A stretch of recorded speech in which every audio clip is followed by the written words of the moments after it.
Hello. In this video, we will learn about Open Information Extraction, OpenIE.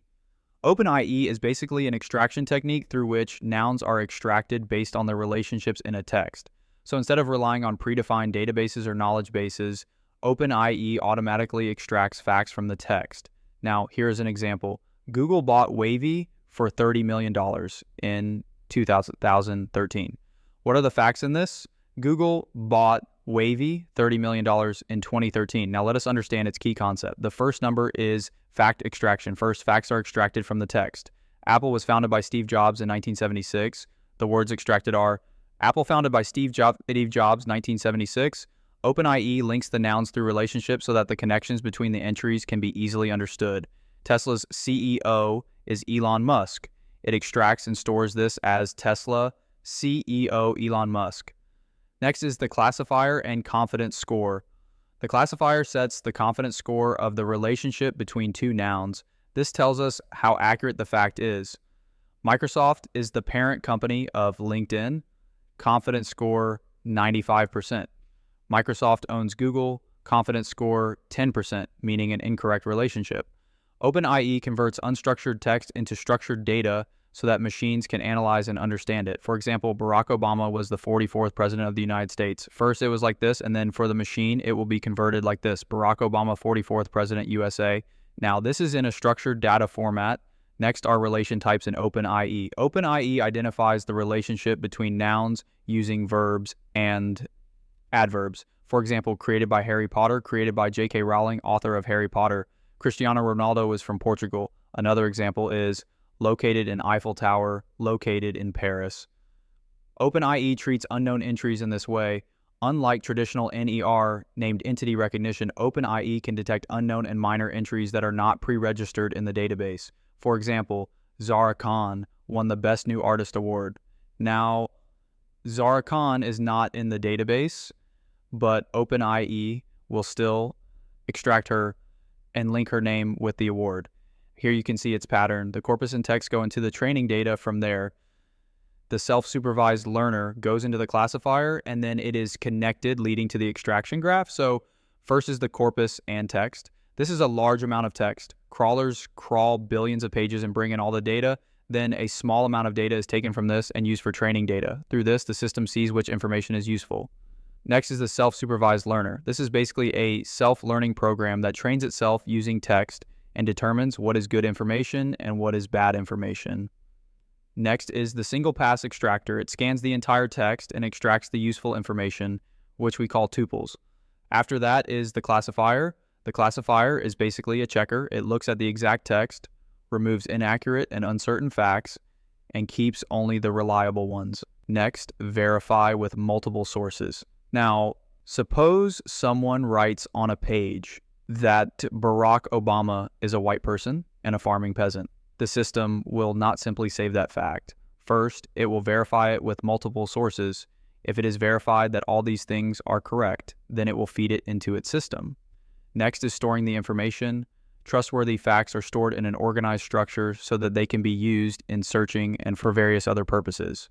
All right, next is text runner. This is basically connected to the same concept. Text runner is modular, and it has three main modules. First is the self-supervised learner. Second is the single pass extractor, and third is the redundancy-based assessor. So what is the job of the self-supervised learner? It is to learn on its own. It takes the text, extracts levels from it, and labels them as trustworthy or non-trustworthy. No manual tagging is required. Instead of manual tagging, the system uses the parser and heuristics to generate positive and negative training examples. It trains the naive Bayes classifier so that it can later decide which relationship is reliable. Now, how does this work? Parsing and candidate generation. The system takes several sentences and identifies the best noun phrases within them. For each pair of noun phrases, it searches the connecting words to form a candidate tuple. In this way, it creates a tuple. Entity 1, the relation between them. Entity 2, Oppenheimer taught at Berkeley. Oppenheimer taught at Caltech. Next, heuristics and labeling. It checks synthetic constraints including dependency, chain length, sentence boundaries, and avoiding pronouns only. After that is feature extraction and training. Every tuple is mapped to a feature vector. Then the naive Bayes classifier is trained on these features to find out which relations are trustworthy. Here you can also see an example. Next is the single pass extractor. It accepts all possible candidate tuples from all the text available. It is lightweight and fast. First, it performs tagging and chunking. In a sentence, the most likely part of speech of every word is tagged. Then chunking finds the noun phrases such as Tesla, Elon Musk, and so on. Then it provides a confidence score. After that, it identifies relationships. Its heuristic rules remove unnecessary words like extra prepositional phrases or adverbs. Now, let us say the sentence is, scientists from many universities are studying climate change. It will extract this simply as, scientists are studying climate change. Classification. Every candidate tuple is sent to the classifier. After that, only the trustworthy tuples are kept. Next is the redundancy-based assessor. It basically normalizes and merges the data.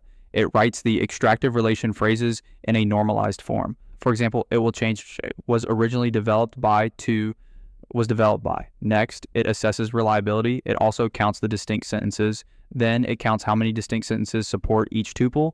After that, it uses the probabilistic model to assign a probability score to each tuple. So how does this work? First is normalization.